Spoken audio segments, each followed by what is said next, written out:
Bismillahirrahmanirrahim. Assalamualaikum warahmatullahi wabarakatuh. Teman-teman sekalian, marilah kita renungkan dua ayat yang Allah sebutkan di dalam surat An-Nisa ayat 34 dan 35. Ayat ini bercerita tentang nasihat-nasihat dari Allah langsung kepada pasangan suami istri. Jadi ayat ini bukan nasihat dari Nabi, bukan nasihat dari sahabat, bukan nasihat dari ulama, bukan nasihat dari orang tua, bukan nasihat dari guru, tapi ini adalah nasihat langsung dari Allah Subhanahu wa taala kepada pasangan suami istri. Allah Subhanahu wa taala peduli sekali kepada hubungan pernikahan, karena memang pernikahan itu adalah salah satu syariat yang sangat mulia di sisi Allah Subhanahu wa taala, sehingga Allah di dalam Al-Qur'an banyak memberikan nasihat dan juga petunjuk tentang bagaimana cara membangun hubungan keluarga, hubungan pernikahan yang insya Allah berkah dan bahagia. Salah satunya ada di dalam surat An-Nisa ini ayat 34 dan 35. Di mana Allah Subhanahu wa taala berfirman, A'udzu billahi minasy syaithanir rajim. Bismillahirrahmanirrahim. Ar-rijalu qawwamuna 'alan nisa'i bima faddalallahu ba'dahum 'ala ba'd وبما أنفقوا من أموالهم فالصالحات قانتات حافظات للغيب بما حفظ الله واللاتي تخافون نشوزهن فعظوهن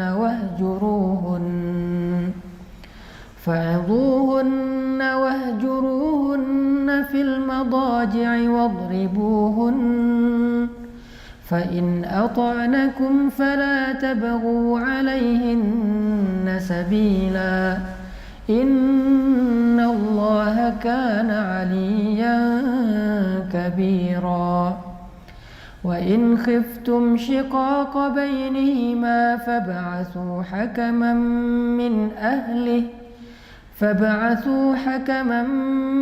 من أهله وحكما من أهلها إن يريدا إصلاحا يوفق الله بينهما إن الله كان عليما خبيرا.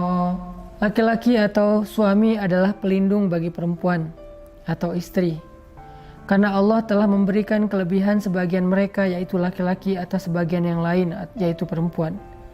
Dan karena laki-laki berkewajiban memberikan nafkah dari hartanya, maka perempuan-perempuan yang solihah itu adalah perempuan-perempuan yang taat kepada Allah, perempuan-perempuan yang mampu menjaga dirinya ketika suaminya tidak bersamanya, karena Allah telah menjaga mereka dengan syariatnya. Sedangkan perempuan-perempuan yang kamu khawatirkan akan berbuat kesalahan atau nusyuz, hendaklah kalian memberi mereka nasihat yang baik. Jika tidak berhasil, maka pisahkanlah tempat tidur mereka. Jika tidak berhasil, maka pukullah mereka dengan pukulan yang tidak menyakiti atau melukai. Tetapi jika mereka mentaati kalian, janganlah kalian sekali-kali mencari-cari jalan untuk menyakiti mereka. Sungguh Allah Maha Tinggi lagi Maha Besar. Dan jika kalian khawatir terjadi perselisihan di antara keduanya, maka utuslah seorang yang bisa mendamaikan di antara keduanya dari keluarga laki-laki dan juga dari keluarga perempuan. Jika keduanya bermaksud mengadakan perbaikan, niscaya Allah akan memberikan taufik kepada suami istri itu. Sungguh Allah Maha Teliti dan Maha Mengetahui. Shadaqallahul Azim. Teman-teman sekalian, inilah salah satu di antara sekian banyak ayat-ayat Al-Quran yang isinya berupa petunjuk dan juga nasihat bagi pasangan suami istri dan bagi keluarga yang beriman. Kenapa nasihat-nasihat tentang keluarga dan pernikahan ini banyak di dalam Al-Quran? Karena memang pernikahan adalah salah satu di antara ibadah yang pahalanya luar biasa. Bahkan pahala ibadah pernikahan ini tidak berhenti dengan durasi waktu yang seperti sholat hanya dilakukan sekitar 10 menit, atau ibadah puasa yang dilakukan hanya selama 1 bulan, atau ibadah haji yang dilakukan hanya selama beberapa hari, hanya dengan ritual tawaf, sa'i, wukuf, dan seterusnya. Tetapi pernikahan ini adalah ibadah seumur hidup, atau ibadah sepanjang ikatan pernikahan itu masih ada, dan dalam sehari ibadahnya berlaku selama 24 jam. Jadi suami istri ketika mereka mengikat janji dengan syariat Allah yang halal, maka sejak saat itu mereka sudah mulai beribadah. Dan Allah Subhanahu wa Ta'ala suka jika hambanya itu meneruskan ibadah mereka secara istiqomah. Sehingga bisa dikatakan kenapa Allah membenci perceraian, karena sesungguhnya perceraian itu menghentikan seseorang dari ibadah dan justru membawanya kepada banyak fitnah dan syubhat. Orang yang sudah bercerai atau yang ditinggalkan oleh pasangannya, maka akan sangat mudah bagi dia jatuh kepada fitnah dan ataupun syubhat. Maka dari itu Islam sangat tidak menyukai perceraian, karena Allah juga membenci perceraian. Sehingga ini harus menjadi satu rasa yang ada di hati kita, bahwa iman itu adalah perasaan cinta, perasaan benci, perasaan bahagia, perasaan takut, perasaan yakin. Perasaan adalah hakikat dari iman. Sehingga kalau misalnya kita belajar iman kepada Allah Subhanahu wa Ta'ala, kita juga belajar untuk memunculkan rasa yang sesuai dengan keinginan Allah Subhanahu wa Ta'ala. Misalnya Allah mencintai sesuatu, kita belajar mencintai itu. Allah membenci sesuatu, kita juga belajar membenci itu. Maka ketika Allah Subhanahu wa Ta'ala benci kepada perceraian, maka orang yang beriman harusnya juga benci dengan hal yang sama. Suami benci untuk menceraikan istrinya. Istri benci untuk meminta diceraikan oleh suaminya. Begitu juga mertua, orang tua, atau sahabat, siapapun di antara orang beriman, gak boleh kita menganggap perceraian itu sebagai sesuatu yang biasa saja. Apalagi sampai menyukai perceraian, mengharapkan perceraian, baik perceraian diri kita ataupun orang lain. Justru kita membenci perceraian karena Allah membencinya. Mencintai pernikahan, mencintai pasangan halal kita karena Allah pun mencintai kebaikan itu. Ini yang disebut dengan iman. Sehingga Allah Subhanahu wa Ta'ala memberi kita nasihat dan petunjuk bagaimana caranya agar hubungan suami istri ini semakin baik, semakin saling mencintai, dan mereka tidak pernah terfikirkan untuk berpisah. Sebagaimana yang tadi saya sampaikan, bahwa kita harus membenci perceraian. Buat kita perceraian itu bukanlah suatu pilihan, bahkan kita menghindari perceraian dengan cara apapun. Seorang suami menghindari perceraian untuk tidak mengatakan talak, seorang istri juga menghindari perceraian untuk tidak mengecewakan suaminya, untuk tidak meninggalkan suaminya, untuk tidak memancing suaminya, untuk saling mengalah supaya tidak terjadi perceraian. Kenapa? Karena kita benci dengan perceraian. Kenapa harus benci dengan perceraian? Karena Allah membenci perceraian. Lalu di dalam ayat ini Allah memberi nasihat tentang tugas masing-masing di antara suami dan istri. Karena salah satu yang menyebabkan perceraian ini terjadi adalah ketika masing-masing fokus dengan hak, bukan dengan kewajiban. Ketika kita fokus dengan kewajiban, insya Allah kita akan memenuhi hak.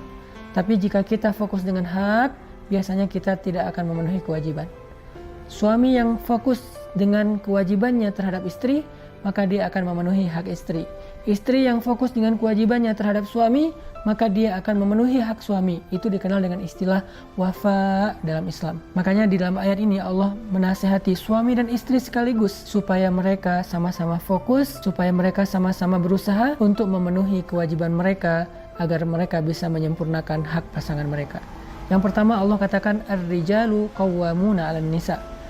Tugas ataupun kewajiban laki-laki. Kewajiban laki-laki itu adalah qawwamun, meluruskan. Maka ketika Allah katakan laki-laki adalah yang meluruskan perempuan, maka di sini Allah Subhanahu wa Ta'ala memberi nasihat kepada suami agar mereka menjaga kewajiban mereka. Tugas utama mereka adalah meluruskan istrinya. Arti meluruskan istrinya, Allah Subhanahu wa Ta'ala berfirman di dalam surat At-Tahrim, ya ayyuhalladzina amanu qu anfusakum wa ahlikum nara. Wahai orang yang beriman, wahai para suami, jagalah diri kalian dan keluarga kalian dari api neraka. Maka tugas pertama seorang suami adalah meluruskan istrinya, keluarganya, agar tetap berada di jalan Allah yang kita kenal dengan nama jalan yang lurus. Sehingga dengan begitu dia menjaga pasangannya dan keluarganya dari api neraka. Karena api neraka itu ada di jalan yang bengkok. Karena api neraka itu ada di dalam jurang-jurang yang membentang sepanjang jalan yang lurus itu, di kanan dan kirinya. Sehingga ketika orang tergelincir dengan hawa nafsunya kepada jurang di sebelah kiri, maka dia jatuh ke neraka. Jika orang tergelincir dengan idealismenya yang kaku, lalu dia ghulu, berlebih-lebihan dalam agama, dia juga akan jatuh dalam lubang ataupun jurang api neraka. Maka tugas suami adalah menjaga agar istrinya dan keluarganya tetap lurus di jalan Allah Subhanahu wa taala. Menjaga keluarganya dengan ilmu agama. Kalau suaminya tidak paham agama, maka tugas dia adalah mengajak pasangannya dan keluarganya sama-sama belajar agama. Dia tidak harus menjadi seorang ustadz, tapi dia bisa membawa keluarganya kepada para ustadz, bisa membawa keluarganya kepada para kiai, bisa membawa keluarganya kepada taklim, bisa membawa keluarganya kepada para guru, bisa membawa keluarganya kepada ilmu yang ada di masjid atau di beberapa tempat-tempat belajar agama. Ini artinya tugas suami yang pertama ternyata bukanlah masalah materi, bukan masalah kasih sayang yang sifatnya cinta, tapi adalah masalah akhirat. Itu tugas pertama. Kemudian tugas yang kedua, Allah Subhanahu wa taala menyebutkan di ayat yang sama, bima anfaqu min amwalihim. Tugas yang kedua adalah anfaqu min amwalihim, menginfakkan harta mereka. Maka di sini jelas bahwa tugas seorang suami adalah menafkahi istri dan keluarganya, anak-anaknya. Dan ini bukan soal siapa yang penghasilannya paling besar, tapi ini soal tanggung jawab, ini soal izzah atau kehormatan seorang laki-laki. Bahkan seorang suami tetap harusnya memberikan nafkah kepada istrinya walaupun istrinya punya kapasitas, punya harta yang lebih banyak daripada suaminya. Itu yang dilakukan Rasulullah SAW kepada Khadijah. Ketika Rasulullah menikah dengan Khadijah, Khadijah jauh lebih kaya daripada Rasulullah. Tetapi Rasulullah sebagai seorang laki-laki sejati tetap memberikan nafkah kepada Khadijah. Karena kaidahnya harta laki-laki, harta suami adalah harta istri. Sedangkan harta istri hanya harta istri. Jadi disitulah seorang istri belajar bergantung kepada suami. Dan dengan kebergantungan itulah seorang suami punya harga diri. Dan dia bisa menjalankan tugas nomor satunya, yaitu meluruskan perempuan. Lalu apa kriteria seorang istri yang solehah? Apa kriteria istri yang diridhoi oleh Allah? Istri yang memenuhi hak suami, istri yang fokus dengan kewajibannya, istri yang insya Allah jadikan hidupnya beribadah 24 jam sehari sepanjang hidupnya. Jadi Allah Subhanahu wa taala seolah-olah mengatakan begini, wahai perempuan-perempuan, wahai istri-istri, jadilah kalian istri yang solehah. Bagaimana cara menjadi istri yang solehah? Ada dua nasihatnya, qanitat, hafizat. Apa arti qanitat dan hafizat? Qanitat adalah sikap istri ketika dia bersama dengan suaminya. Hafizat adalah sikap istri, perilaku istri, akhlak istri ketika dia tidak bersama dengan suaminya. Inilah ciri perempuan solehah. Qanitat, hafizat. Apa qanitat? Dia seorang istri yang ketika bersama dengan suaminya, dia istri yang sangat menyenangkan. Kata Nabi, perempuan solehah itu kalau dipandang oleh suaminya menyenangkan. Ekspresi wajahnya menyenangkan, ucapan lemah lembutnya menyenangkan, kemudian kemesraannya menyenangkan, kemudian ketaatannya kepada suami ketika suaminya menasihati dia menyenangkan suami, tidak pernah membuat suaminya marah, tidak pernah membuat suaminya sedih. Ini adalah qanitat, seorang perempuan yang solehah ketika dia bersama dengan suaminya. Kemudian yang kedua, hafizat. Hafizat artinya solehah ketika dia tidak bersama dengan suaminya. Kapan? Ketika suaminya pergi dan dia di rumah menjaga dirinya, tidak mengkhianati suaminya.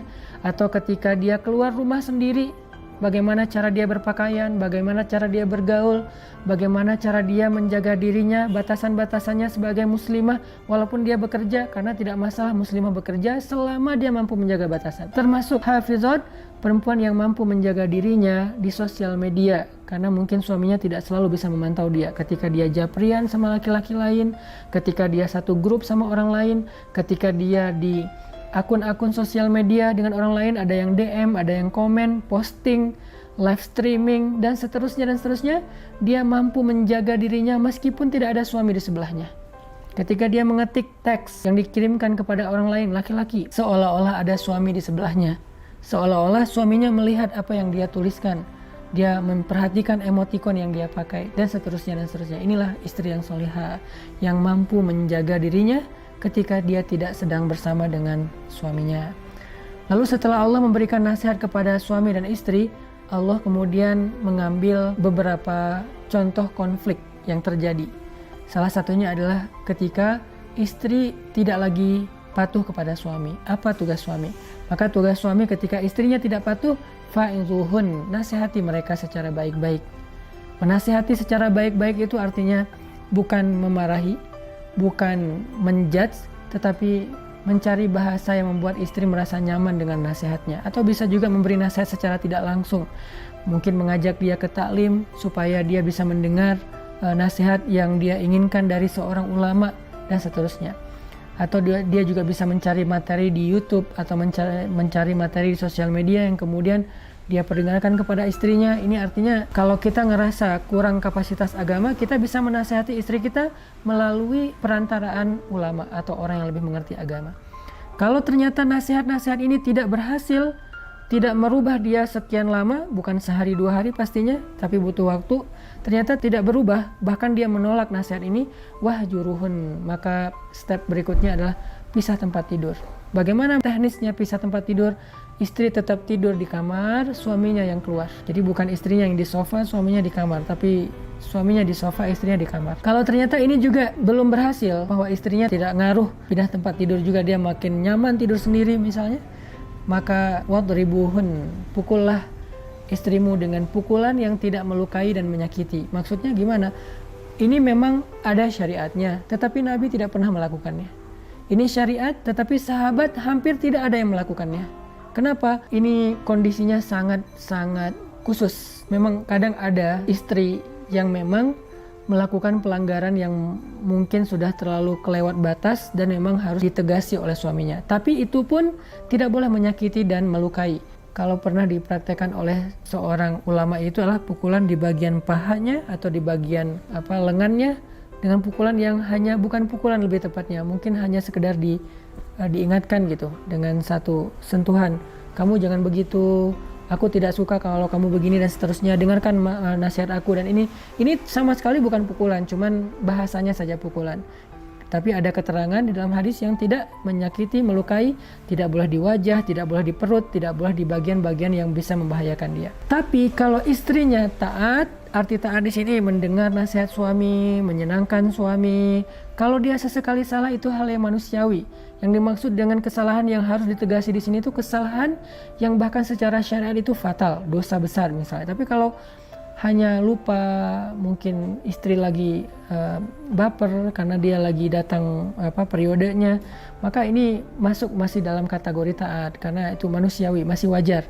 Maka kalau dia taat, janganlah kalian wahai suami-suami mencari-cari cara untuk menyusahkan mereka, menjudge mereka, menuduh mereka dengan tuduhan macam-macam, apalagi sampai mengancam untuk menceraikan mereka. Ini nggak boleh, ini dosa besar bagi seorang suami. Lalu ditutup dengan nasihat lain, kalau juga ternyata kalian tidak bisa menyelesaikannya sendiri, maka datangkanlah seorang hakim. Hakim di sini bisa perwakilan masing-masing keluarga, suami istri, bisa juga orang bijak di luar mereka, untuk bisa mengislah. Islah itu mendamaikan.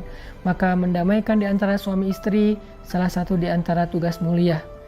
Jadi kalau suami ini punya sahabat, istri ini punya sahabat atau keluarga yang bisa menjadi juru damai, maka orang yang mendamaikan ini mendapatkan pahala yang sangat besar di sisi Allah Subhanahu wa taala. Inilah di antara nasihat-nasihat Al-Qur'an tentang bagaimana menjadi pasangan yang diridhoi Allah, bagaimana menjadi suami yang beribadah 24 jam sehari, istri yang beribadah 24 jam sehari, yang dijanjikan surga oleh Allah, bagaimana menjaga hubungan pernikahan sampai akhir hayat, tentang betapa Allah tuh benci dengan perceraian, sehingga kita juga belajar membenci perceraian. Gak boleh mengharapkan perceraian, baik perceraian kita atau orang lain, gak boleh. Tapi kita harus benci dengan perceraian. Itu ibadah, membenci ibadah, tapi membenci yang Allah benci. Mencintai ibadah, mencintai apa yang Allah cintai, dan seterusnya. Dan juga nasihat tentang bagaimana menjaga hubungan rumah tangga ketika dia terancam dengan perceraian ataupun konflik, termasuk bahkan melibatkan orang di luar circle rumah tangga kita yang bisa menjadi penengah untuk mengislah demi menjaga hubungan pernikahan. Mudah-mudahan ini jadi motivasi booster buat pasangan-pasangan muda yang mungkin awal-awal menikah itu masih emosional, masih tahapan beradaptasi, dan itu hal yang wajar semua orang mengalami. Jangankan kita, orang yang lebih soleh dari kita pun, Nabi dan para sahabat juga pernah mengalami dinamika keluarga yang kadang-kadang pasang dan surut. Itu hal yang sangat biasa. Jangan langsung kita berputus asa dan menyimpulkan bahwa sepertinya kita tidak cocok, sepertinya saya salah pilih, atau saya menyesal atau apapun. Enggak, ini nih kita akan mengalami hal yang sama dengan siapapun. Kalau kita berpikir ini salah pilih, nanti kita mencari yang lain, apakah kita akan terhindar dari masalah ini? Bahkan mungkin lebih parah. Makanya yang Allah udah titipkan dalam hidup kita itu adalah amanah, maka jadikanlah diri kita sebagai orang yang bisa menunaikan amanah dan ikhlas beribadah lewat pernikahan. Barakallahu fiik. Assalamualaikum warahmatullahi wabarakatuh.